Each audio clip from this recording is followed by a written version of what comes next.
Welcome to Dementia-Friendly Prince George's County, Maryland Northern Sector webinar series for caregivers. Today's topic is on maximizing independence and quality of life at every stage of dementia, presented by Lauren Mowbray and sponsored by the Prince George's County government and the Department of Family Services.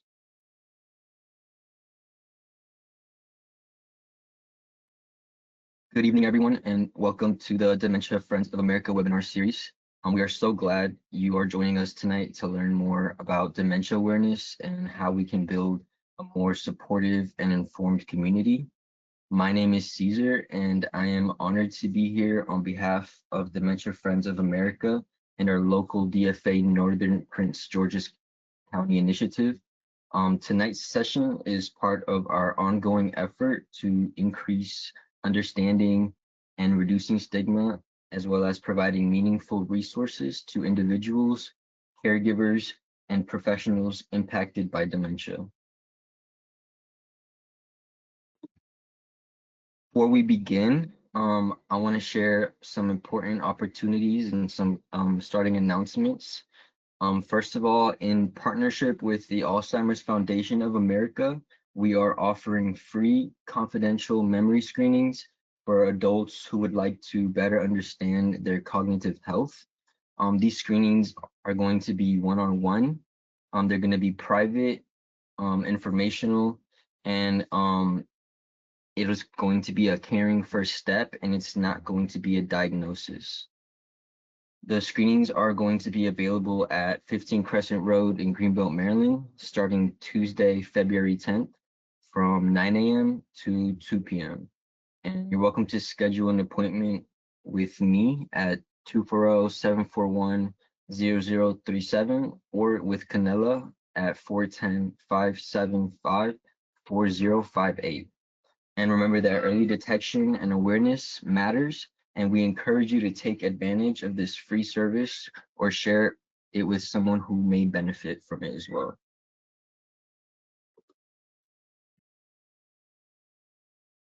Also invite you to consider becoming a dementia friend. There are short trainings that you can take to learn how dementia affects daily life, how it improves communication and support skills, and how it can help create a more inclusive and understanding community. And it only takes a short time to complete, and you'll receive a certificate upon completion. And you can register at dfaamerica.org/become-dementia-friend. And remember that small actions truly make a big difference.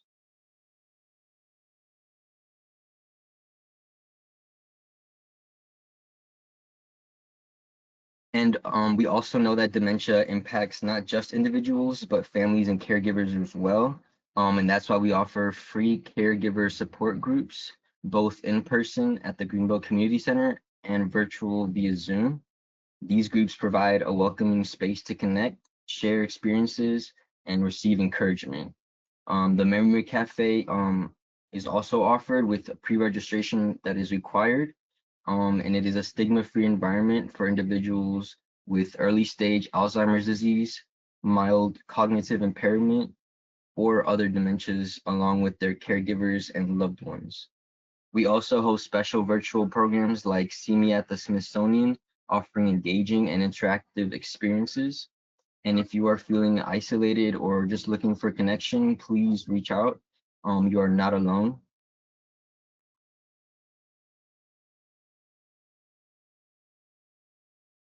Take a moment to register down below if you're interested.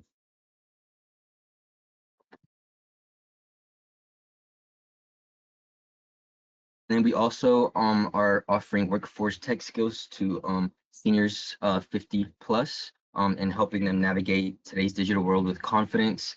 We're offering a variety of different classes to enhance your skills for those who are still in the workforce and are looking to improve any skills that they can through the senior planet.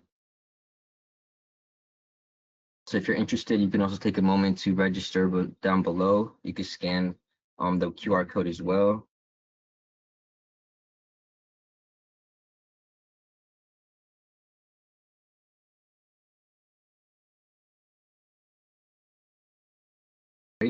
And I will now begin the presentation with Lauren. And I will kick it off to Lauren so she can begin.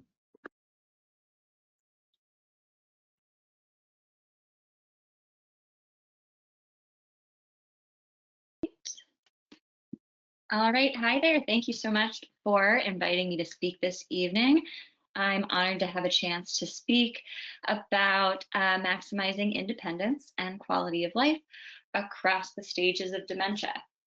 So I'll start by introducing myself. My name is Lauren Mowbray, and I'm a licensed speech-language pathologist. I studied speech-language pathology at the University of Maryland, College Park, and I have completed additional training to become a dementia care specialist. I've been providing in-home speech therapy since 2017 when I started working for a home health agency. I've continued working in-home about since that time, but I've also worked in some other medical settings with individuals with dementia and other conditions. In 2023, I started my private practice, which is called Pinpoint Speech Therapy. And I'm based in Bowie, but I do continue to provide in-home therapy to adults and seniors with dementia and other conditions that affect their communication and swallowing. As an in-home speech therapist, the value that I can add for people with dementia comes from seeing the whole environment, the person, the family, the challenges, the responsibilities, being able to kind of take in the big picture and see what's going wrong and what changes can I help to make in the home or in the family to help things run smoother. My primary focus in speech therapy is often communication, but memory, judgment, and problem solving are all skills that I address also. And so pretty quickly that work can expand to impact all aspects of daily life.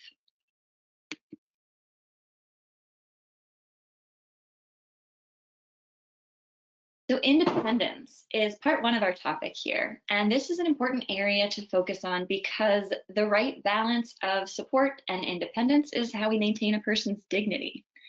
If I, as a caregiver, take over all of someone's responsibilities and all of their decisions when I don't need to do that, then I've taken their dignity away. But likewise, if I'm not providing enough support and I allow my loved one to fail, then they've lost their dignity that way as well.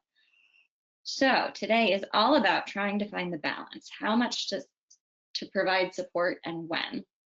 And if we can pull it off, then the result is better quality of life for everyone, caregivers included, and a strong relationship, which is so important. If we can maximize someone's independence, then it might even help reduce some of the burden on the caregiver and reduce those feelings of burnout.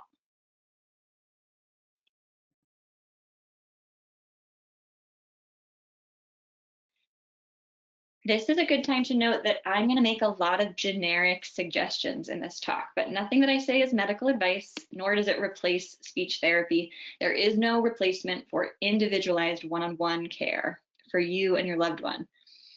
So in general terms, I like to take a strengths-based approach to dementia. That is, from my first assessment of a person with dementia, I am paying attention to the skills that they still have. What are they able to accomplish with a little bit of help, and how much help, and what kind of help? So this is where the concept of scaffolding comes in.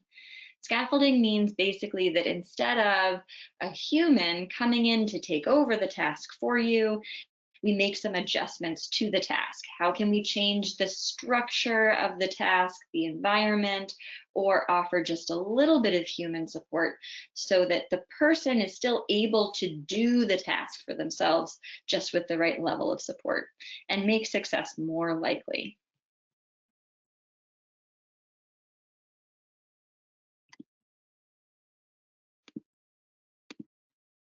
So our agenda today is to take this scaffolding approach, this strengths-focused approach, and walk through the stages of dementia with key examples along the way to support independence in daily life, independence in communication, and to maintain as much cognitive function as possible. There's a lot here, so let's get started.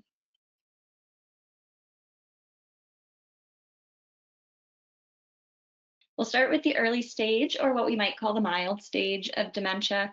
I'm going to use stage definitions from the Global Deterioration Scale, or the GDS, to identify stages of dementia today. So, as defined by the GDS, the early stage is when a person starts to have trouble coming up with words, remembering names, maybe misplaces items, has trouble retaining information that they read, or trouble retaining details from a conversation. In this stage, I like to rely on normal supports. That is, the same memory aids and supports that a person without dementia would use. We're just going to be more disciplined about using them. We're going to be more selective about which supports we choose, and we're going to be really careful about using them effectively and consistently. So simply put, this is your calendar, your notebook, where you write notes about things you need to remember, to-do lists, alarms, pill planner.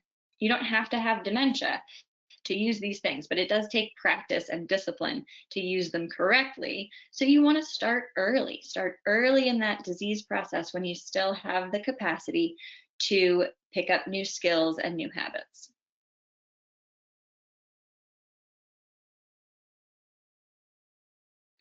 So I'll tell you a story about Dave. Dave is a gentleman who likes to be in control. He likes to know what's going on and be prepared. He asks his wife several times a day to remind him what the plans are for that day and the next day and the rest of the week and next week and so on, and it drives her crazy. The calendar that they have always used is a small monthly calendar on the wall below the kitchen cabinet, but over the counter. So picture kitchen cabinet, counter, and a little tiny calendar in between. It's a whiteboard and it is covered in writing. They're very busy. So they scribble lots of events on the calendar in their whiteboard marker. It's color coded, so her events are in one color and his are in another, and it's a lot of information. So Dave will read the whole thing. If he remembers to check the calendar, he will read the whole thing and get confused and overwhelmed. He can't make any sense of it. He can't really find his place. So we make an adjustment based on Dave's strengths. He is a perfectionist. He'll read what you put in front of him. He likes to be prepared. So if he knows an event's coming, he's going to get ready for it. He's got his shoes on already. So what we did is we found a notepad that contains just 1 week at a time. And every week, Dave and his wife sit down and write out the week's events for the following week. Just the important ones, not everything. And they take just that week and put 1 week up on the fridge. Dave sees it all the time when he goes to get his orange juice or he goes to make a sandwich. He sees 1 week on the fridge, and he's pretty good at orienting himself within a week. He can look at that and say, I know today's Tuesday. This is his strength, right? Versus looking at the whole calendar and saying, I don't know which Tuesday it is, but I know it's a Tuesday. So now he's better able to see what he has to prepare for today and tomorrow, and he doesn't have to ask his wife so often. So she feels a little bit of relief. One more note on this setup: even if he does ask her, she can say, did you look at the calendar? Or, I don't know, did I write it down? Is it there? She doesn't have to be the keeper of all the knowledge. She can just direct him to the calendar and she knows that he can access it. So that's what worked for Dave, but it doesn't work for everybody. The good news is there are lots of options out there for calendars and planners. I've shown a couple of examples here on the screen, different ways to organize your appointments, and thinking about a person's strengths might help guide you toward the right one. 1 week at a time is good for some people. Whiteboards versus paper might be a consideration. For some people, I do recommend a full month at a time, but maybe one of these large desk calendars like you see in the picture, so that there's a lot of room to write large or to write multiple things in one space, room to cross out and rewrite. If you need even more space, then maybe a planner with several lines for each day is the way to go. Whatever you choose, you want to make sure that the task fits the person and that you're not trying to conform the person to the task. You're not stuck on whatever habit you've had for years. You're going to make the right choice to fit the person's strengths and needs right now. One note here about technology. I do recommend using low-tech strategies for calendars and notes. Even if you're a family that uses a digital calendar and you like to keep all your events on your phone and you can share and have it with you wherever you go, I would switch to a low-tech calendar at this point, because in the early stage of dementia, you still have the capacity to learn a new system, develop a new habit. As the disease advances, I do see people lose the ability to interact with their phones. Sometimes it's a dexterity issue. It's too hard to tap the tiny buttons. Sometimes it's a vision problem. Again, you can't change the size of the phone. It is what it is. And then sometimes everything's going great, and then there's a software update and the buttons have all moved around. And this thing that you've been doing hundreds of times doesn't work the same way it used to, and it can be incredibly frustrating. So your paper calendar is not going to move around on you. I would stick with low tech.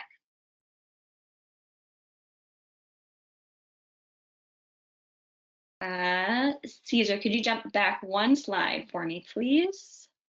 Okay, last page of examples. This is a standard calendar that you can post in a central location. And then right here, I've paired it with a time and date clock, maybe sitting right next to the calendar so that you can check what's the day, what's the date real quick, and then look over at the calendar and find your place. This is a complex process, right? It's 2 steps. You have to check the one, hold it in your head, check the second one. So it's not going to work for everyone, but if you get in the habit, then using a system like this might save you from having to ask another person for help. Again, our goal here is that the caregiver does not have to be the keeper of all the knowledge about dates and appointments, right? That person with dementia, with a little bit of memory loss, can say, I can figure this out for myself. I'll look at the clock, I'll look at the calendar, I'll have the answer.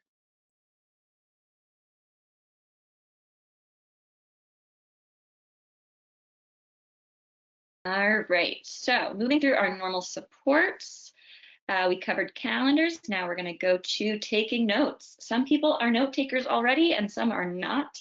I'm a big note taker myself, and I think of my notebooks as an extension of my brain.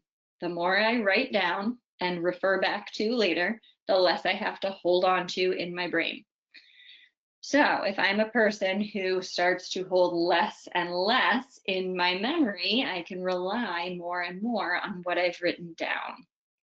Alternatively, I could rely more and more on my spouse and just ask him for everything. But he probably doesn't want that. I probably don't want that, so I'll use my notes instead. Some people who aren't note takers by nature are going to need a nudge to get in this habit. They're going to need some help to take notes. What's important to write down? Where can I keep these notes so that I can find them again when I need them? How do I remember to look back at my notes to figure out what I've written down? So this takes a little bit of teaching and support, but the sooner you develop these new habits, the better.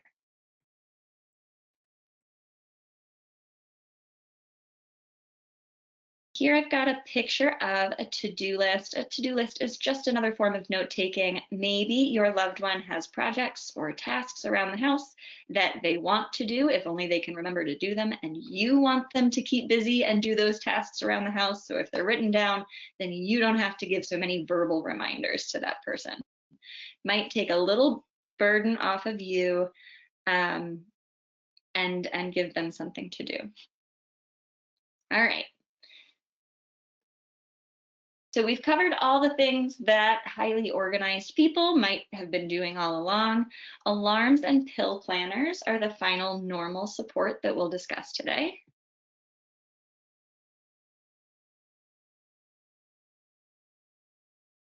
So So if someone has some mild memory changes and can't remember to take their pills at the same time every day, then setting a medication alarm on the phone is a great way to release that support person from having to give the verbal reminder.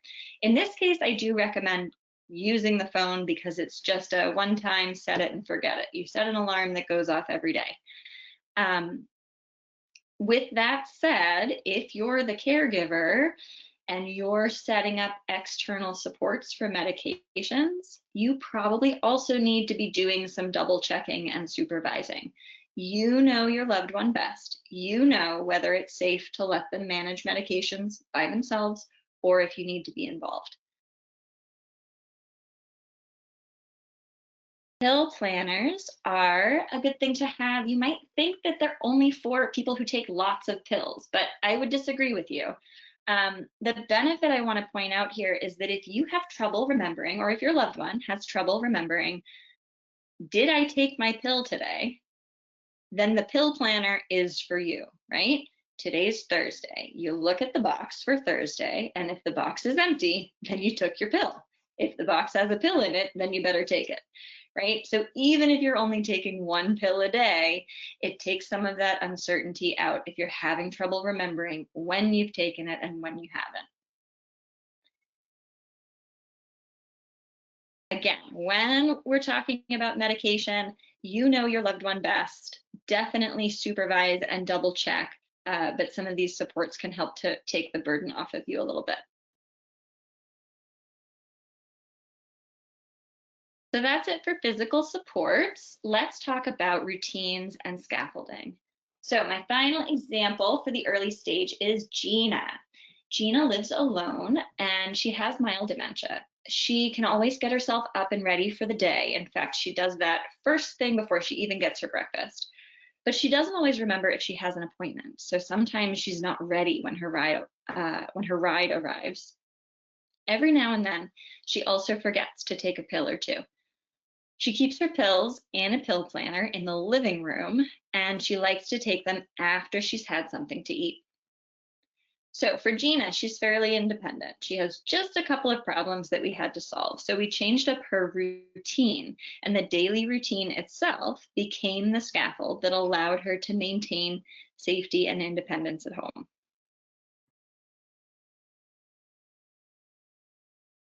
Gina already had a pretty good morning routine established. She always got dressed first thing, she made coffee, she cooked herself an egg and toast every morning and did her dishes. We just refined the routine a little bit and moved some things around. So here's her new and improved routine. Washes up and gets dressed first thing. Walk to the kitchen, make coffee, cook breakfast, take the pills out of the pill planner, which is now in the kitchen where she makes her breakfast. She takes them out of the pill planner, she puts them on a little dish and carries them with her to the breakfast bar where she sits and eats. So she's eating her breakfast, she's drinking her coffee, she takes her pills with food. They're sitting there with her breakfast. As usual, she gets up to do the dishes and then she checks the calendar, which is now right next to the sink. And it took some repetition to get that last step. You do the dishes, you check the calendar. Do the dishes, check the calendar. We repeated it. We practiced a whole bunch of times. And after we established the routine, she stopped making so many mistakes. She had her pills every day. And most notably, when I came for our visits, she was always expecting me once we had the routine established. There was no more of this, oh, I didn't know you were coming, or oh, I'm going out to get the mail. What are you doing here? Right? She knew I was coming because she had checked the calendar that day, the day before. So you might have other routines. You might have one for the morning. You might have a routine for getting out the door, getting ready for bed, doing the dishes together. The key is to make a conscious effort to do the same steps in the same order every time. That way, you and your loved one don't have to hold all the steps in your head, right? You don't have to think, what have I already done? What's left to do? What should come next, right? You just do the same things in the same order. One step becomes the cue to guide you to the next step. Take some repetition and practice, but it will be worth it.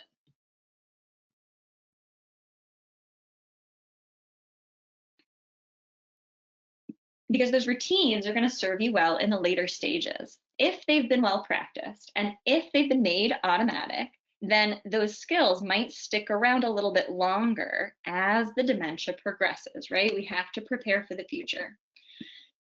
For a person with dementia in the later stages, having a sense that things happen in a familiar and predictable way can be very helpful. And if you're already in those moderate or later stages and you're thinking, well, I missed the boat on establishing those routines, it's not too late. It's just something that's going to take more repetition and more practice to learn a new routine. And it might be something where you have to walk through it together. And it's not so much about the person completing the steps independently, but just having another support to fall back on.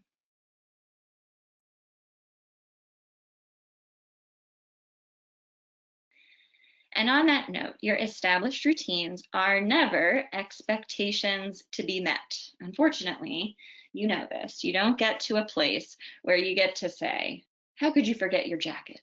We grab the jacket every time after we turn off the light and before we pick up the keys, we get the jacket. How could you forget, right? That's not what we do. You know that. The other thing to keep in mind is that having a routine for something doesn't mean that you can't break it when you need to, right? We're being flexible. It's a support. Sometimes the support is going to fail. That's okay.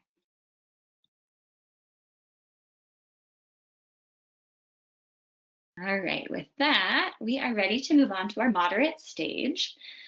Again, based on the Global Deterioration Scale, or the GDS, when I'm talking about the middle stage, this is a person who often can't remember recent events, might be confused about different new situations, has trouble concentrating on a task, definitely needs help when they're outside the home, but can still complete some self-care by themselves.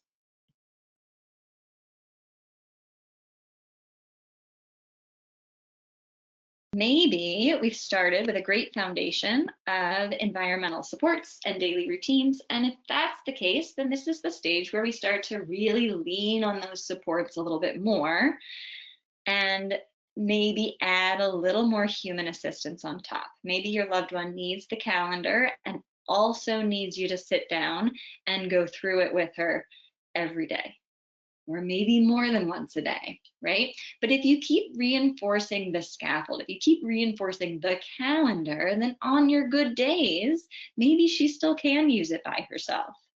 And if not, it still gives both of you something to lean on. The person with dementia can feel more successful if they're able to get some information from that environmental support, even if it's with your help. In this stage, we're being ever flexible, providing additional cues when needed, adjusting your supports when they're not working anymore, and still, as always, focused on strengths.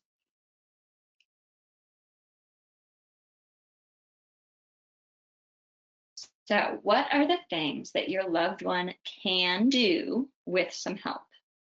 For example, if I set out the supplies and I offer some reminders, can she still work in the garden? Can she still put away the laundry or help in preparing a meal? This is the time of use it or lose it. So whatever she can do with help, we want her to keep doing it. The more she does it, the more she's going to maintain that skill. Versus if you just say, you know what, it's faster if I do it, I'm just going to take this over, she's going to lose the ability to participate. So maybe as the caregiver, my goal is not to get the task done or to get it done as efficiently as possible. Maybe my goal is to include her in the task and support her so that she can do as much as she can. And this is what maximizing independence looks like, right? Independence doesn't mean that the caregiver is not involved. It means that she does as much as she possibly can for herself, and I'm there to help her do it. I'm not going to do every task this way, but a couple times a day, right? We're getting her involved, getting her to participate.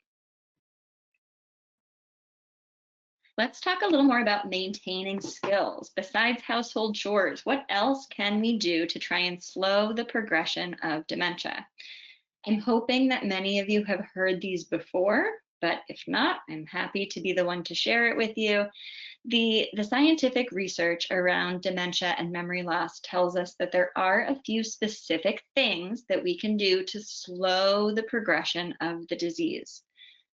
Social engagement is at the top of my list. Just the act of having a conversation is incredible mental exercise. And spending time talking to family and friends can boost your mood. It can improve feelings of belonging and purpose. It's easy to give up on social participation at this stage because it's gotten so much harder. I'm going to jump briefly to the example of Leona.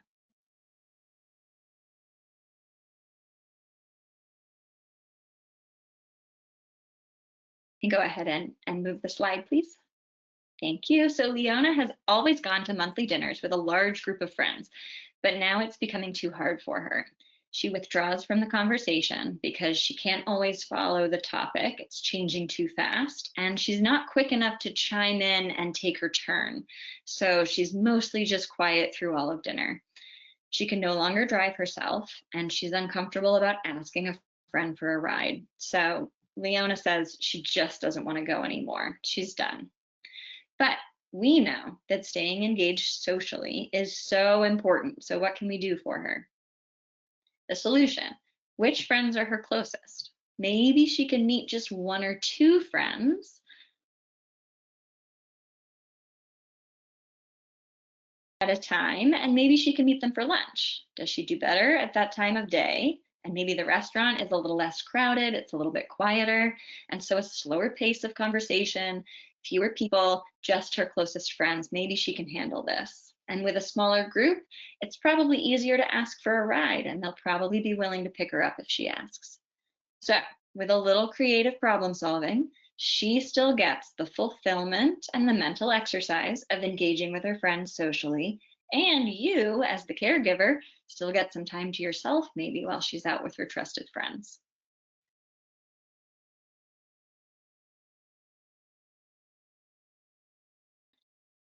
All right, back to maintaining skills and what the research tells us. So besides social participation, the next suggestion is physical exercise.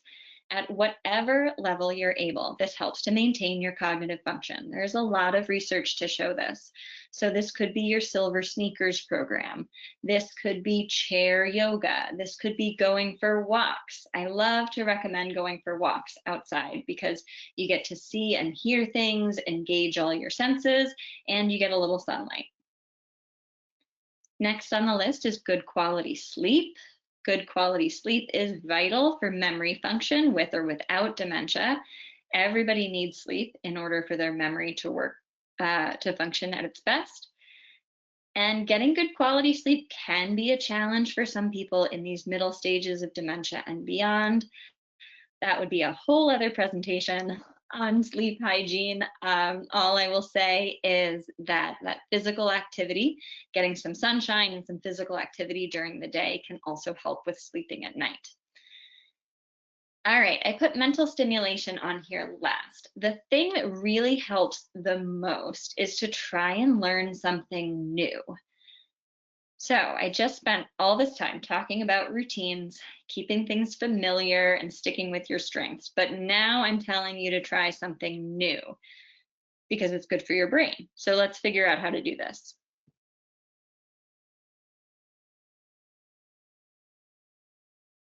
I do not recommend picking up chess or bridge if you're in the moderate stage of dementia. It's also not a good time to become an expert crossword puzzler or a Sudoku master. Instead, you're going to look at some of the most elemental skills that are remaining. So, what skills does your loved one with dementia still have? Walking, reading, small talk, storytelling, drawing, painting, playing a musical instrument, playing cards, folding laundry, sweeping, raking the leaves. All of these are skills, right? They're small, they're basic, but they're still skills, and you can build upon them to mix up your daily activities a little bit. For example, we talked about walking. Walking outside is great. You can walk on a trail. You could walk indoors. You could go to a mall. You can walk to a place you haven't been to. You could walk to a park. So mixing up those activities around our central skill. If your skill is singing, maybe you are singing to the oldies. Maybe you're singing in the car. Maybe you're going to a concert. Maybe you're finding a group in the area that does choral singing for fun. If the skill is small talk, how many people can you talk to? Can you go out in the world and have a quick conversation with? Maybe you go to Starbucks and talk to the barista while she takes your order.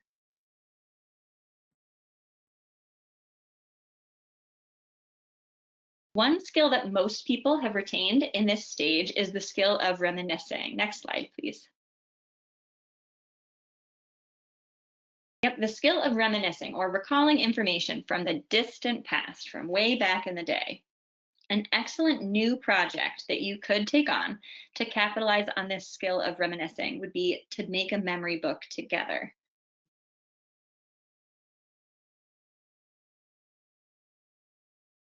A memory book is a book that you create with pictures and captions where each page contains some important piece of information about your loved one's life.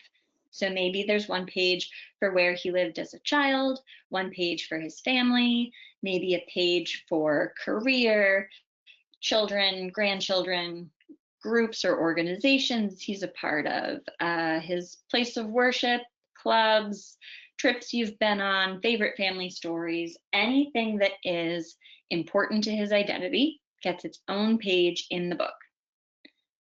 Creating the memory book is a great activity. It's a great use of time. It's a great creative outlet. But when you're done, this also becomes a very important resource that you can use to scaffold your conversation, both in this stage and in the future.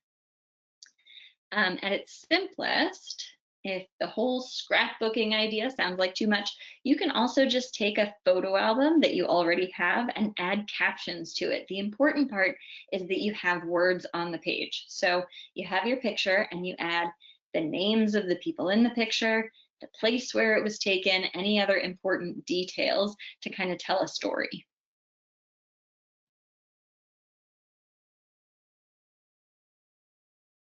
Now I want to talk a little more about how the memory book supports conversation. So your memory book has people and places labeled. Your loved one with dementia is good at remembering feelings and remembering stories, but not so great at remembering the names of people and places. So we've done the hard part for them, allowing them to focus on their strengths. When you're using the book as a conversation support, you want to make comments rather than asking questions. And this allows him to tell you whatever comes to his mind, right? Rather than trying to rack his brain or scan the page for the specific detail you asked for. Make comments, see what response comes back. I'll give you an example using just a picture.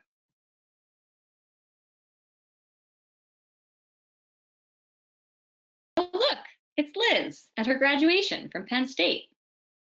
And then you listen. Does he have anything to add? Maybe, maybe not. Then you can comment some more. Oh, we went out for lunch afterwards, after her graduation. Oh, what was that wonderful restaurant? Oh, I loved that place. That was such a great day. We stop and wait. He might tell you if he has anything to say, or he might just repeat what you said. Oh, yeah, lunch was great. A wonderful day, right? You gave the information, he gave it back. You had a successful exchange. Notice that even if I don't have a memory book, I can still use a picture as an anchor for reminiscing or conversation. Without written details on a page, I just provide more of the details verbally. I just say it out loud, like I did. This is Liz at Penn State. With a memory book, maybe all of those details are written on the page, so I don't have to say quite as much, right? The support is there in front of him. By contrast, a weakness-based approach with this picture would be to ask him to come up with all the details himself. Who is this? Do you remember? Look, she graduated from college. Where'd she go to college? Don't you remember? It was in Pennsylvania. Where was it? We don't do that, right? I don't think I even need to tell you. We are going to give him what he needs so that he can be successful, right? We're going to fill in the gaps and let him do what he does best. So memory book or not, having at least a picture or some visual object, some physical object to talk about helps me to introduce the topic and helps him to keep track of the topic so we both know that we're talking about the same thing. I think of this as an anchor for the conversation. It's another type of scaffold, right? Having something that we are talking about together.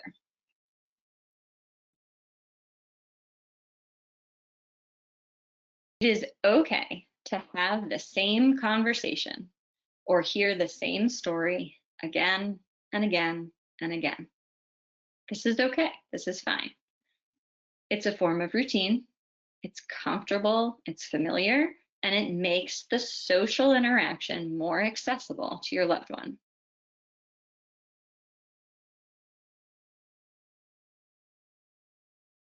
Okay, late stage. In the late stage, your loved one can no longer function without your support, but you are still focused on their strengths and allowing them to do for themselves and decide for themselves as much as possible.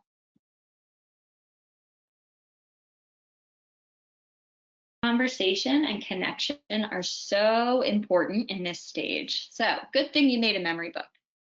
If not, consider making one now. It's not too late. Anyone who comes to visit, friends, family, paid caregivers, anyone at all, can use that memory book, can open it up and find personalized cues, conversation prompts, scaffolds, everything they need to build a successful conversation, a successful opportunity to reminisce and to connect with your loved one. Personally, as the speech language pathologist, I sometimes come in and see someone with advanced dementia, and I want to connect with them. I want to find out what interests them and have a conversation. So I'm looking around the room for what is important to this person. What are the family photos? What are the important objects? And I'm just grasping for anything, right? And sometimes if I grab a family photo, I want to know about the person, but we get so hung up on, relationships. Is this a daughter, granddaughter, niece, nephew, whoever, and what are their names, that it's hard to get past that to the stuff that really matters. So having the names, having the relationships written down is a huge support for anyone coming in. I have a second slide on scaffolding conversation in the late stage because it's very important. It's so important to quality of life to have good quality communication. We talked a little bit about visual anchors already. So that's having a physical object or a picture in front of you that's related to the topic of conversation. That way, if your loved one loses the thread, doesn't know what they're talking about or what you're talking about, it's right there in front of them to bring them back. An example might be if you're talking about going to the grocery store, maybe you're holding the grocery list, or maybe you're holding the grocery bags in your hand and going to the store, here's what I'm going to get. If you are talking about a current event, maybe you're holding the newspaper in your hand. If only we still had newspapers, but it's just another example. So a few more notes about building a successful conversation. A supportive environment for your conversation means that it's quiet without distractions, the TV is off, the music is off. Have just one or two conversation partners at a time. Sometimes maybe you pay attention to the lighting. Really good lighting can help with reading facial cues and even reading lips if your loved one is hard of hearing. You want to keep the conversation slow paced. And again, just one or two people talking because too much going on at once can be overwhelming. And then I'm going to say it again. Your job is to provide information, provide the key details, provide even the words that you think they might need to use, right? Your loved one can take more independent turns if you're making a comment that is rich with information, and they can just recycle the things that you've said and comment it right back to you, right? We want to make them successful. So an example, maybe I want to talk about the weather. So I arrange us so that we're both looking out the window. That's our visual anchor. And I might look and say, it is so gloomy and it is so gray outside. And this gray, cold weather makes me want to take a nap. And then she says, oh, yeah, gray makes me sleepy too. So, an independent response using some of the words that I used, recycling the idea, adding a little bit of her own, and then we've had a successful exchange.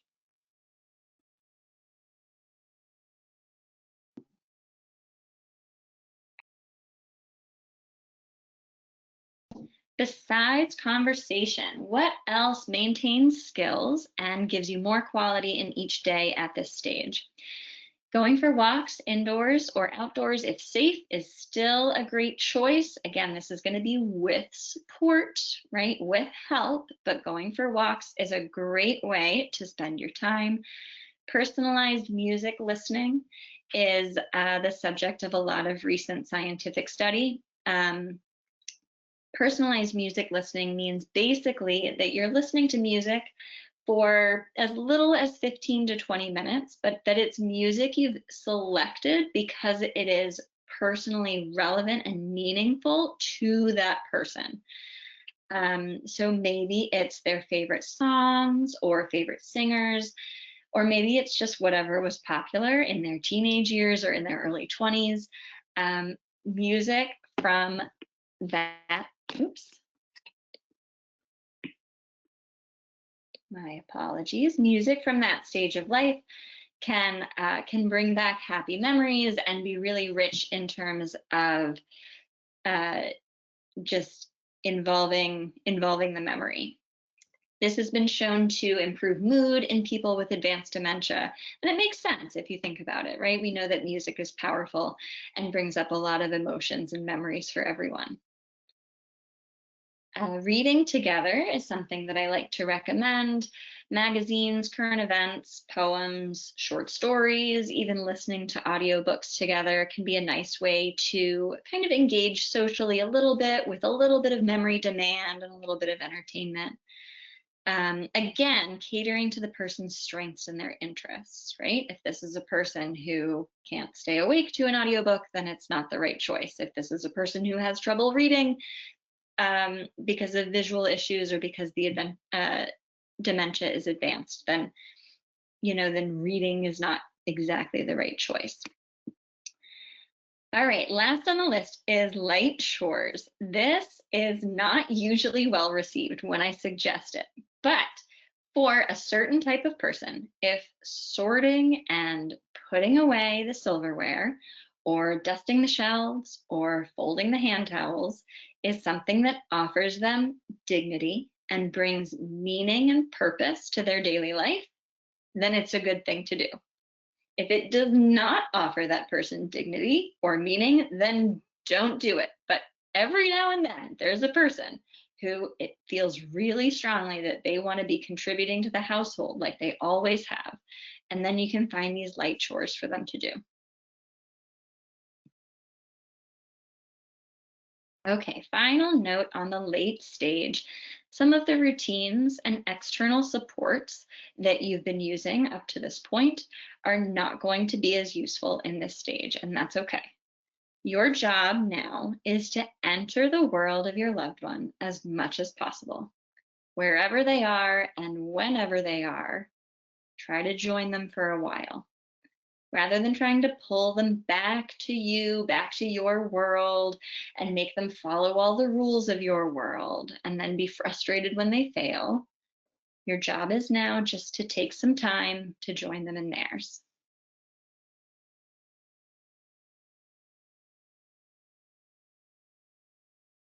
All right, on this slide, I have my contact information. If anyone would like to reach out with questions or just to chat about anything we talked about today, this is where you can reach me. This is also a good way to reach me if you're thinking you'd like a speech therapist to help with tailoring some of the suggestions that I made today. And now, if we have any time, I'd be happy to take your questions. Yep. So if anybody has any questions, feel free to unmute yourself. or just pop the questions in the chat and I will read them to Lauren.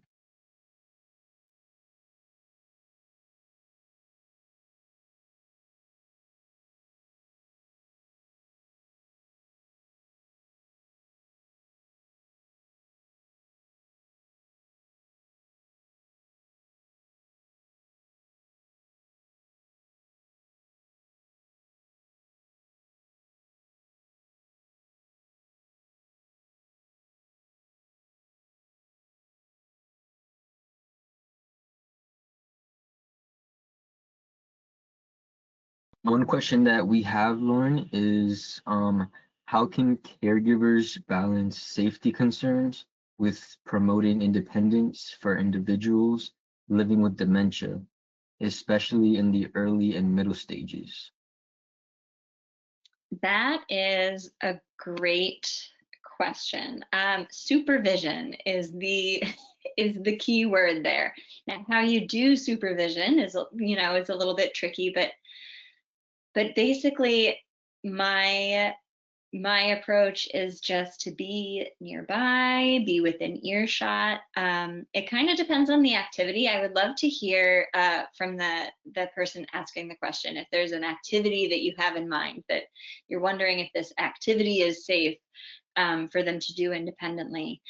But in general, I'd say if you're concerned about safety, you just want to make sure that you're around, but around and available, but not overbearing, not hovering.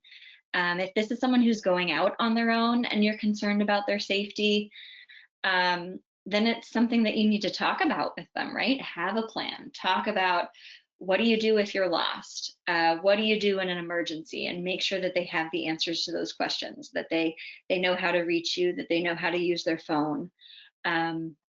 Yeah, is there a specific task or a specific event that you're concerned about? They mentioned going on walks, insisting on going on walks by themselves. You could use if you happen to have iPhones, you could use the share my location feature. I mean, you can just use technology to help you track the person. But yeah, insisting on going for walks by themselves, I think that's a tough one. I think that having candid conversations about it, and then, like I said, a conversation about what do you do if you are lost, right? Someday you're going to get lost. What are you going to do then? What's your plan? And kind of having some backup ideas in mind. Thank you. Mm-hmm. Does anyone have any other questions they want to ask?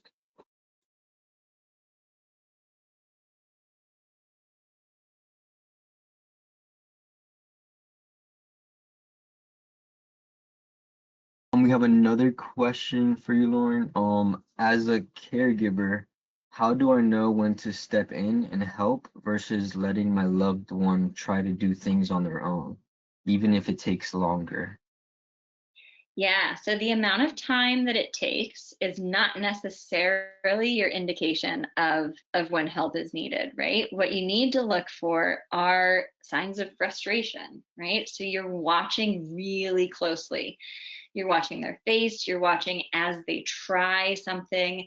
Maybe let them fail once, let them fail twice. If you see them start to get frustrated, that's when you want to jump in, but maybe you're not jumping in and taking over the task. You're just offering a hand or a suggestion or a reminder, and trying to give as little support as possible to see, wait and see if it's enough, but kind of balancing that frustration with offering a little bit more support, and trying not to let the frustration get out of hand.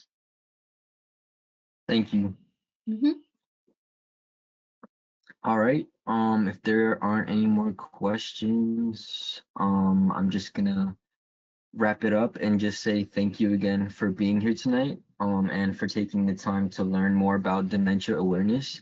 Um, Together through education, compassion, and community action, we can create a more informed and supportive environment for everyone impacted by dementia. And I'm just going to share real quick some closing announcements with everybody. Just a reminder, friendly reminder to subscribe to our YouTube channel, where we upload all of our webinars in case anybody missed them. They're going to be available on our YouTube channel, and we encourage you to subscribe so you never miss any future presentations. And also at the bottom, just letting us know what you think. Remember that your voice matters, and we want to invite you to complete a short feedback form to let us know about any topics you would like to cover or any speakers you would like to hear from next or any suggestions for future programs.